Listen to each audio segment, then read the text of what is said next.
India south Africa ആദ്യ ടെസ്റ്റിന്റെ രണ്ടാം ദിനം ഇപ്പോൾ കഴിഞ്ഞിരിക്കുകയാണ്. ഇന്ന് കളി അവസാനിപ്പിക്കുമ്പോൾ സൗത്ത് ആഫ്രിക്ക 5 വിക്കറ്റ് നഷ്ടത്തിൽ 256 റൺസ് എടുത്തിട്ടുണ്ട്. അപ്പോൾ ഇന്നത്തെ കളിയെ പറ്റിയാണ് നമ്മൾ ഈ ഒരു വീഡിയോയിൽ നോക്കുന്നത്. ഇത്തരം ക്രിക്കറ്റ് ന്യൂസിന് വേണ്ടി ഈ ചാനൽ മറക്കാതെ സബ്സ്ക്രൈബ് ചെയ്യൂ.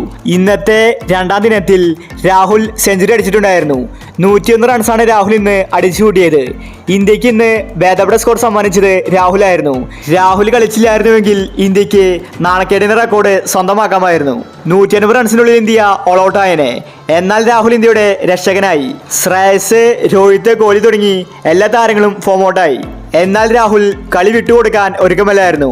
വളരെ പക്വതയാർന്ന ഇന്നിംഗ്സാണ് രാഹുൽ ഇന്ന് കാഴ്ചവെച്ചത്. അങ്ങനെ ഇന്ന് ഫസ്റ്റ് ഇന്നിംഗ്സിൽ ഇന്ത്യ 245 റൺസിന് ഓൾ ഔട്ടായി.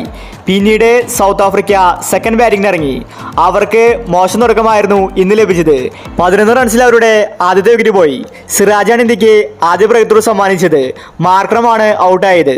പിന്നീട് കുറെ നേരം ഇന്ത്യക്ക് ഒരു വിക്കറ്റ് പോലും ലഭിക്കുന്നുണ്ടായിരുന്നില്ല. സൗത്ത് ആഫ്രിക്ക മികച്ച കളി പുറത്തെടുത്തു. എന്നാൽ ഇന്ത്യ കളി വിട്ടുകൊടുക്കാൻ ഒരുക്കമല്ലായിരുന്നു. എന്നാൽ രോഹിത് ശർമ്മ ജസ്പ്രീത് ബുംറയെ കൊണ്ടുവന്നു. ബുംറ വന്നതും ഇന്ത്യക്ക് വിക്കറ്റ് ലഭിച്ചു. 104 റൺസിൽ അവരുടെ രണ്ടാമത്തെ വിക്കറ്റ് പോയി. ബുംറയ്ക്ക് ശേഷം വന്നത് സിറാജ് ആയിരുന്നു. സിറാജ് മികച്ച ബൗളിംഗ് ആണെന്ന് പുറത്തെടുത്തത്. സൗത്ത് ആഫ്രിക്കയുടെ നടുവൊടിച്ചത് സിറാജുമായിരുന്നു. സിറാജും ബുംറയും ബൗളിംഗ് ശക്തമാക്കിയപ്പോൾ അവരുടെ വിക്കറ്റുകൾ ഓരോന്നായി പോയിക്കൊണ്ടേയിരുന്നു. എങ്കിലും അവരുടെ സൂപ്പർ താരം എൽഗാറിനെ പുറത്താക്കാൻ ഇന്ത്യക്ക് സാധിച്ചില്ല. താരം ഇപ്പോഴും നോട്ട് ഔട്ടാണ്. 140 റൺസ് എൽഗാർ എടുത്തിട്ടുണ്ട്. ഇന്നത്തെ രണ്ടാം ദിവസത്തിൽ സ്റ്റംപ് എടുക്കുമ്പോൾ സൗത്ത് ആഫ്രിക്ക 256 റൺസാണ് എടുത്തിരിക്കുന്നത്. അവർക്ക് 11 റൺസിന്റെ ലീഡുണ്ട്. നാളെ ഇനി പെട്ടെന്ന് തന്നെ സൗത്ത് ആഫ്രിക്കയെ ഓൾ ഔട്ട് ആക്കണം.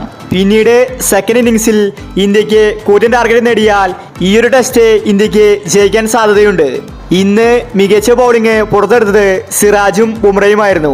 അപ്പോൾ ഇത്തരം ക്രിക്കറ്റ് ന്യൂസിന് വേണ്ടി ഈ ചാനൽ മറക്കാതെ സബ്സ്ക്രൈബ് ചെയ്യൂ.